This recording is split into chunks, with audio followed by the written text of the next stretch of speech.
सबैजनामा नमस्कार साथीहरु। जुन संगठित संस्थानको चौथो तहको प्रिटेस्ट हुन्थ्यो नि तपाईहरुलाई थाहा होला र अब लोक सेवाले पाँचौं तहको पनि एकीकृत पूर्व योग्यता परीक्षा तयारीको लागि सिलेबस प्रकाशित गरिसकेको छ। जुन सिलेबस आइसकेको छ लोक सेवाको वेबसाइटमा तपाईहरु माथि दिएको लिंकबाट सिलेबस पनि हेर्न सक्नुहुन्छ। साथै स्मार्ट जीकेले अब चौथो तह होस् अथवा पाँचौं तह दुईटैको प्रिटेस्ट दिनुपर्छ। प्रिटेस्ट नदिकन तपाईले 106 वटा जुन संस्थानको विज्ञापन खुल्छ कुनै पनि संस्थानमा फर्म भर्न पाउनुहुन्न। सो त्यसको लागि चौथो तहमा फर्म भर्नुस्, अब प्रिटेस्ट चाहिन्छ, र पाँचौं तहमा फर्म भर्नुस् अब खुल्ने विज्ञापनको लागि। 2083 मा जुन खुल्ने विज्ञापनहरु छ त्यसमा पाँचौं तहमा फर्म भर्नको लागि पनि अब प्रिटेस्ट अनिवार्य चाहिन्छ। सो त्यसलाई लक्षित गर्दै स्मार्ट जीकेले जम्मा 2100 मा लाइफ टाइम प्याकेज लिएर आइसकेको छ। किनभने यो प्रिटेस्ट 1 वर्षको लागि मात्र मान्य हुन्छ।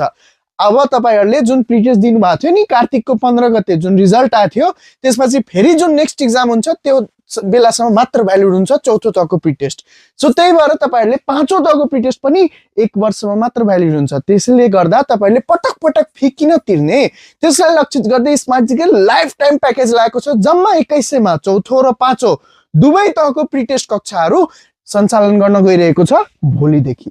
र यो भोलिदेखि सुरु हुनेमा आज मात्र 2100 मा तपाईहरुले चौथो तह होस् अथवा पाँचौं तह होस् दुईटैको प्रिटेस्ट लाइफ टाइमसम्म पढ्न पाउनुहुनेछ। तुरुन्त व्हाट्सएपबाट मेसेज कल गर्नुस्, कमेन्ट बक्समा आइ एम इन्ट्रेस्टेड लेख्न नबिर्सनु होला। हस्त धन्यवाद।